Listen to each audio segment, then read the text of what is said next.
Olá, irmãos, Jesus é o Senhor, sejam todos muito bem-vindos, né? Vamos dar prosseguimento ao nosso estudo que nós estamos fazendo aqui por meio desse canal, toda sexta-feira, né? Agora com novo horário, às 15 horas, estamos toda sexta-feira às 15 horas, trazendo um estudo, né? O tema desse estudo que estamos trazendo aqui para os irmãos tem como título Lições sobre oração. Lições sobre oração, e ele é baseado aqui nesse livro, né, do irmão Witness Lee, Lições sobre oração. Hoje nós chegamos ao capítulo número 4, né, capítulo número 4, que tem como título A Vida de Oração, né, a vida de oração. Então fique conosco ali, né, Deus tem uma palavra abençoada, uma palavra forte, né, para nos ajudar nesse ponto, né, da oração. Eu queria começar então esse estudo com uma oração, tá bom? Senhor Jesus, obrigado, Pai, por esse tempo que o Senhor nos concede, Senhor, para ter comunhão na Tua palavra, Senhor, com Tua pessoa. Senhor Jesus, oh Senhor, seja com nosso espírito, com o espírito dos irmãos. Entregamos a Ti, Senhor, tudo, Senhor, que queremos falar, tudo que queremos ouvir. Que o Senhor Jesus possa, Senhor, ganhar nosso coração. Senhor Jesus, guarda esse tempo em Tuas mãos, lava-nos com Teu sangue, lava nossas vestes com Teu sangue. Senhor, em Teu nome nós Te pedimos e Te agradecemos pela Tua graça e misericórdia. Jesus é o Senhor. Amém. Bom, irmãos, o tema então, como falamos, né, tem como título A Vida de Oração. Né? E esse capítulo ele vem com 5 tópicos, né, dos quais nós hoje vamos abordar apenas o primeiro. Né? Esses 5 tópicos são: o primeiro é que essa vida de oração é a vida de Deus em nós, né? Nós vamos desenvolver isso, né, daqui a pouco. A vida de oração é a vida de Deus em nós, né? Isso é muito importante, e nós vamos explicar aqui para os irmãos detalhadamente o que significa isso. O segundo tópico é que esta vida, né, é uma vida santa, uma vida separada. Isso com relação à vida de oração. O terceiro tópico, né, dentro desse capítulo, é que essa vida ela odeia absolutamente o pecado. Essa vida de oração ela odeia, ela não quer saber nada com as coisas do pecado e do mundo e da carne, ela odeia.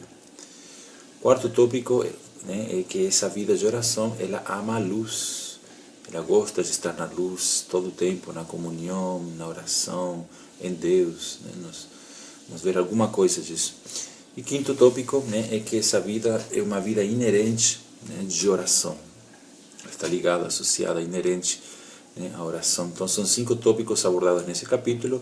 Hoje eu vou me atentar com vocês apenas mais ao primeiro tópico, né, que é a vida de Deus em nós.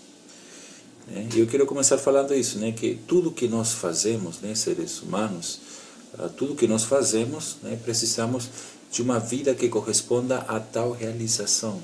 Né, nesse mundo que vivemos é assim. Né, então, tudo que nós vamos fazer precisa de uma certa vida. Então, é um fato, irmãos, que apenas determinada vida, né, consegue fazer certo tipo de coisas, determinadas coisas. Um exemplo, né, é que a vida humana consegue falar. Uma vida animal, né, de um cachorro, ele consegue latir. É uma vida natural, né, tem uma vida mineral, tem coisas que apenas determinada vida consegue fazer. E nós vamos também explicar com mais detalhes isso aqui na palavra para os irmãos. Né? Então a oração ela não é uma exceção nessa regra. A oração é uma questão de vida. E se precisa de certo tipo de vida para ter uma vida de oração. E nós veremos que não é a nossa vida, meramente a nossa vida humana e carnal. Nós precisamos de uma outra vida, de um outro tipo de vida, para ter de fato, em realidade, uma vida de oração, irmãos. Então, orar, né, é algo extremamente importante, e nós não devemos nos atentar apenas para um comportamento exterior, né, e sim para uma realidade interior. Nós precisamos conhecer a fundo, irmãos, né, a vida de oração interior. né? É algo interior, é algo muito profundo, e uma questão de realidade e uma questão de vida. Então a primeira porção que eu quero ler aqui da palavra, né, está registrado em Lucas 18. Aqui vamos ver, irmãos, um fato interessante, como a oração está ligada à vida, e não apenas a um comportamento exterior, como muitos hoje na cristandade têm esse problema, né, de orarem apenas exteriormente e não interiormente, pelo fato deles não exercitarem essa vida, né, de oração.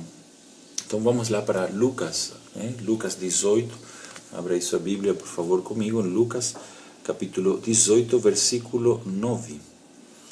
E aqui fala o seguinte: propôs também esta parábola a alguns que confiavam em si mesmos, por se considerarem justos e desprezavam os outros. 2 homens subiram ao templo com o propósito de orar, né? Um fariseu, né, e o outro publicano. Versículo 10, eu quero enfatizar essa frase aqui, o propósito de orar. O propósito de orar, né? Só que esse propósito de orar, né, ele depende, né, de uma realidade interior, de uma certa vida, né, para de fato desenvolver esse propósito de orar, né? Então o fariseu, versículo 11, fala: posto em pé, orava de si, né, de si para si mesmo desta forma: ó Deus, graças te dou, porque não sou como os demais homens, roubadores, injustos e adúlteros, nem ainda como este publicano. Jejuo 2 vezes por semana e dou o dízimo de tudo quanto ganho. Então aqui, irmãos, eu quero trazer algumas notas, né, sobre esse versículo aqui. Primeiramente, versículo 11.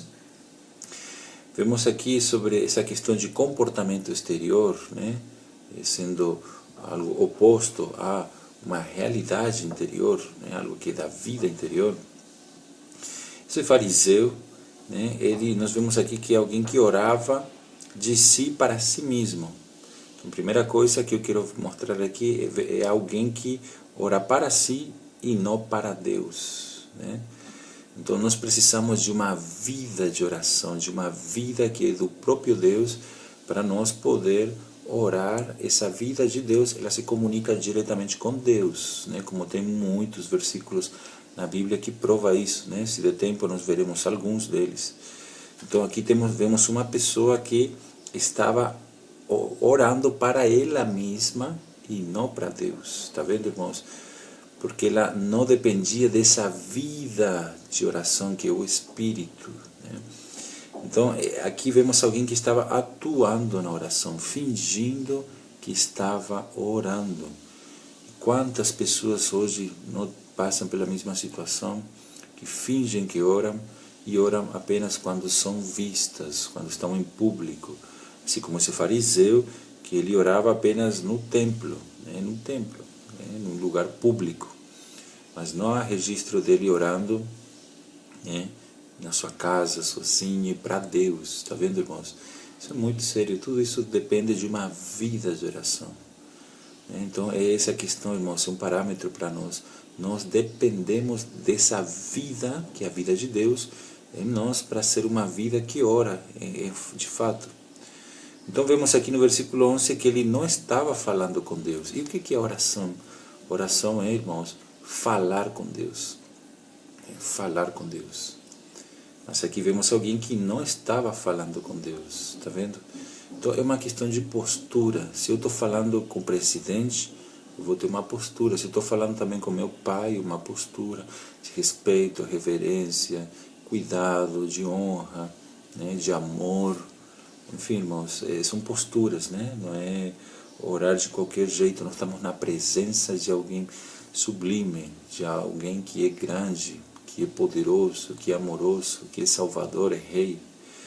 Então esse fariseu, ele orava para si mesmo, né? Ó Deus, graças te dou, porque não sou como os demais homens, roubadores, injustos e adúlteros, nem ainda como este publicano. Uma outra característica, irmãos, né, de quem não depende da vida de oração, é alguém que se compara com os outros, né? Aqui vemos esse fariseu se comparando, né, com outra pessoa.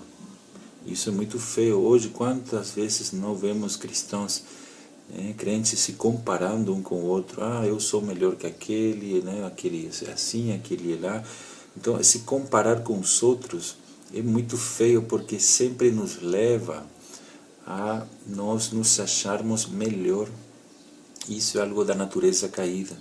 Se eu me comparar com você, com outro irmão, eu vou querer me sentir melhor, me achar melhor. E nós vamos ver aqui pelo relato, né, da Bíblia, que Deus abomina isso, irmão. Deus, ele resiste ao soberbo, mas ele, contudo, né, dá graça aos humildes. Então, essa atitude soberba, orgulhosa, de se achar melhor, isso é algo de um comportamento exterior de alguém que diz que ora, é alguém que se vangloria, né, da vida que ele tem de oração, tal, da santidade dele. Então, se comparar com os outros é um sinal que nós não estamos tendo essa vida de oração. Quem ora, dependendo da vida do Espírito de Deus em nós, ele não se compara com outros. Né? Então, aqui vemos no versículo 11, ele se vangloria, né, dos seus logros morais e de sua santidade, né, religiosa, dos seus logros religiosos. Quem se vangloria de seus logros morais e logros religiosos, irmãos, isso aí é terrível, porque é apenas comportamento, né? Comportamento exterior, irmãos, comportamento exterior, né? Não é realidade da vida de oração. Por isso que nós estamos aqui, para conhecer a vida de oração interior, mais profunda e mais elevada e mais simples, que toca de fato o coração de Deus. Então, ele se vangloria dele, né, no versículo 11 e 12, né, em lugar dele ver quão pecaminoso ele era. A oração, irmão, sempre traz a luz à tona, mostra para nós quão pecaminoso nós somos.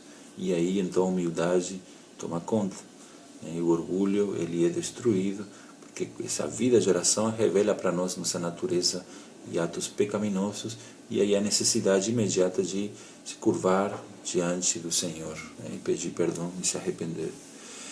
Já o publicano, né, no versículo 13, não ousava ainda nem levantar os olhos ao céu, mas batia no peito, dizendo: ó Deus, se propício a mim. A esperança dele era a misericórdia do Senhor. E é essa esperança da vida de oração, irmão. É a misericórdia do Senhor, né? Se propício a mim, ó pecador. Nós dependemos apenas da misericórdia de Deus para tudo, e não dos nossos logros morais ou religiosos, né? Isso é resultado de uma vida de oração interior, de realidade. Aí Jesus no 14 fala, né, digo-vos que este desceu justificado para a sua casa, e não aquele, porque tudo que se exalta será humilhado, mas o que se humilha será exaltado. Então, irmãos, outra nota aqui no 14 é que aqui vemos que este é o Espírito, né, que é aceitado diante de Deus, que Deus procura, um espírito que se humilha. Mateus 5,3 fala, né? Bem-aventurados os pobres em espírito, porque deles é o reino dos céus. É esse tipo de espírito que o Pai procura na oração. É uma questão de espírito. O publicano usou seu espírito, que é a vida de oração. Já o fariseu, ele usou sua carne, sua alma, suas palavras, ele mesmo, orou nele mesmo. Olha o perigo de a gente orar em nós mesmos. É uma oração que não toca a Deus, não chega ao céu.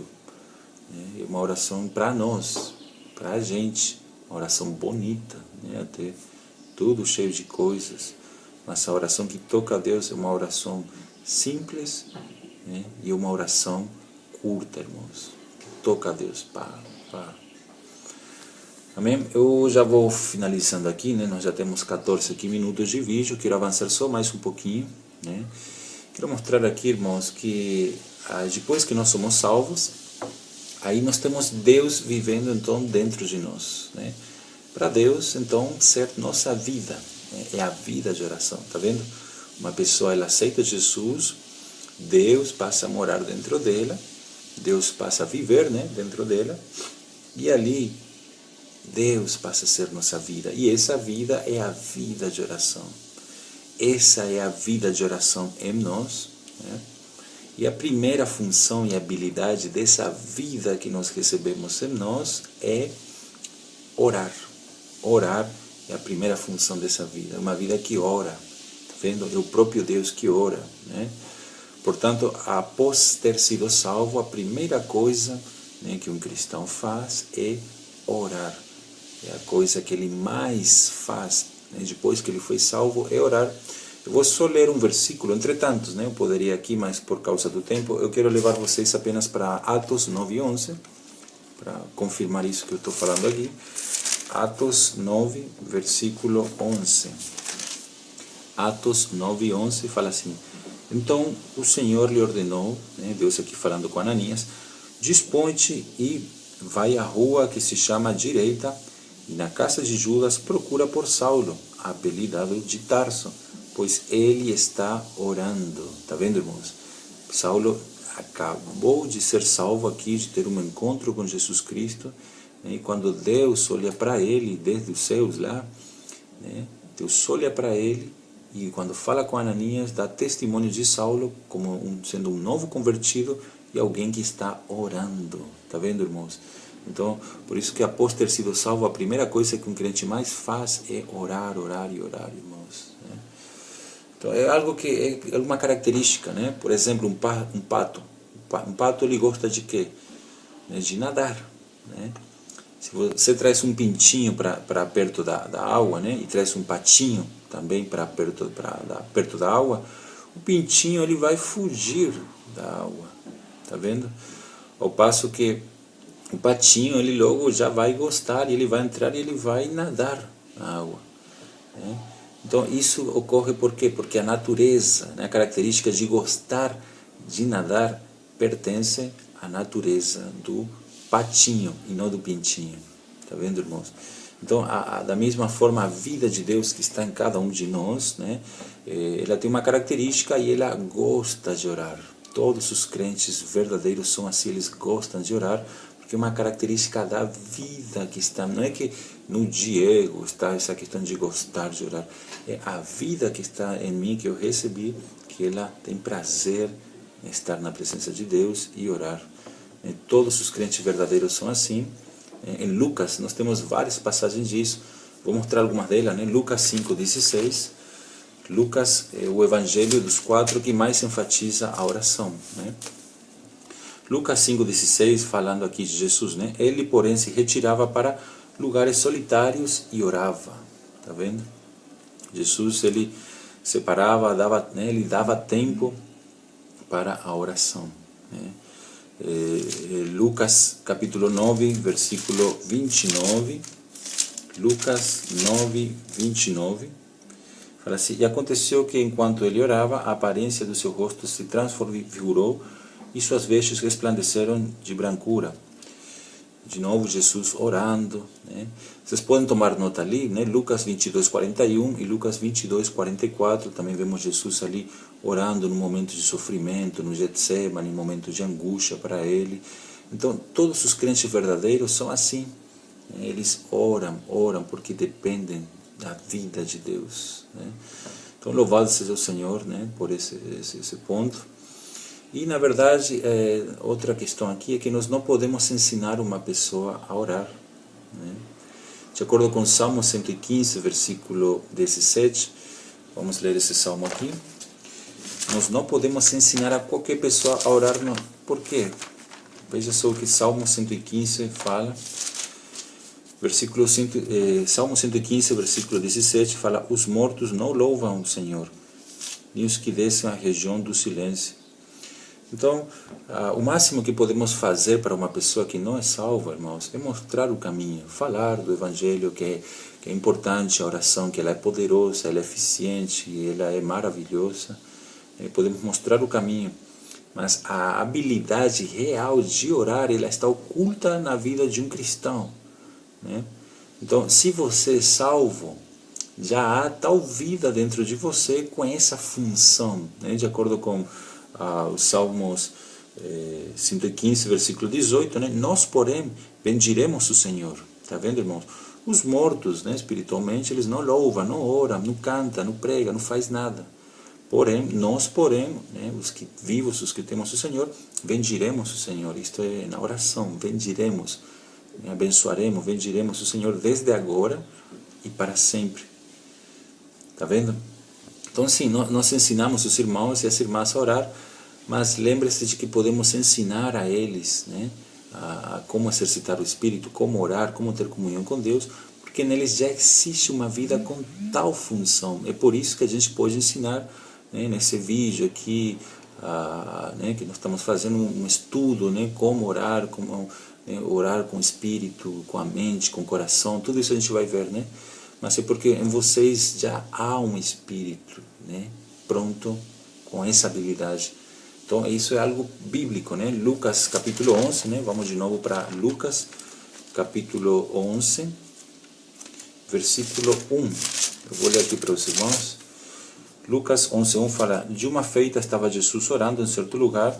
Quando terminou, um dos seus discípulos lhe pediu: Senhor, ensina-nos a orar, como também João ensinou aos seus discípulos. Está vendo, irmãos? Os discípulos então falam para Jesus: Senhor, ensina-nos a orar, como João também ensinou aos seus discípulos. Então ele os ensinou: quando orares, dizei. Está vendo, irmãos? Então esse ensina-nos a orar se refere ao que dizer na oração, como orar. Tiago fala que muitas vezes nós pedimos mal, né? Então, irmãos, é importante nós aprender, e nós sempre vamos estar aprendendo a orar, nunca vamos nos graduar na oração. O Espírito, ele sempre está nos ensinando novas maneiras, né, novidades de vida, a ser novos na oração. Não uma oração mecânica, mas uma oração, irmãos, de vida, uma oração de erudito, alguém que está sempre aprendendo, como discípulo. Aleluia. Bom, deixa eu ver, já estamos quase finalizando, né? Bom, eu termino então falando, irmãos, que assim como um homem precisa de treinamento para falar, né, ele precisa também de um treinamento para orar adequadamente. Então as orações serão mais rapidamente aperfeiçoadas se houver uma orientação, né? Mas isso é um assunto também diferente, né? Nós não vamos falar tudo nesse vídeo, né? Seria muito grande, mas precisamos ver que a vida de Deus em nós é ela que se torna uma vida de oração, né? Então, se nós desejamos ser homens e mulheres de oração, precisamos aprender sempre apenas algo tão simples, irmãos, a viver em Deus. Viver em Deus é a mesma coisa que viver em oração. Quando Paulo fala para Timóteo, para os Tessalonicenses, né, orai sem cessar, é o mesmo que ele fala em Colossenses 3, versículo 3, que a nossa vida está oculta juntamente com Cristo em Deus. Está vendo, irmãos? Se nós conseguirmos viver em Deus, essa vida oculta, nós poderemos então viver essa vida de oração, porque é a vida de oração, é a vida de Deus em nós que é a vida de oração. É a vida de Deus em nós que torna possível nós ter essa vida, irmãos, de oração, de comunhão com Deus, né? E essa vida nós tem uma característica que nos faz desejar orar, querer orar, né? Nos capacita a orar também, nos habilita a orar, né? E uma exigência que requer para isso, né, que nós vivamos em Deus, né? Portanto, por tudo isso, né, oração é uma questão de vida e não de conhecimento ou de doutrina morta, né, ou algo exterior, mas é uma questão de vida. Amém, irmãos? Teria muitas mais coisas aqui ainda, né, para continuar a comunhão. Acho que por causa do tempo nós já vamos deixar essa porção ali para os irmãos. Amém? Próxima semana continuaremos com esse estudo, né, de lições sobre oração, e veremos então sobre o espírito de oração. Amém? Finalizo aqui com uma breve oração. Senhor Jesus, obrigado, Pai, por nos ensinar a orar. Obrigado, Senhor, pela Tua palavra que nos ilumina, Senhor, que nos leva a exercitar o espírito, que nos leva a ver a nossa real condição, que nos leva, Senhor, a ver, Senhor, quem Tu és, quem nós somos. Senhor Jesus, capacita-nos, Senhor, cada vez mais, torna-nos, Senhor, esses aprendizes, aperfeiçoa-nos na oração, a que possamos viver cada vez mais em Ti. Obrigado por esse estudo, abençoa a vida espiritual de cada um dos nossos ouvintes. Eu te peço em nome de Jesus. Amém. Amém. Aleluia, irmão. Jesus é o Senhor.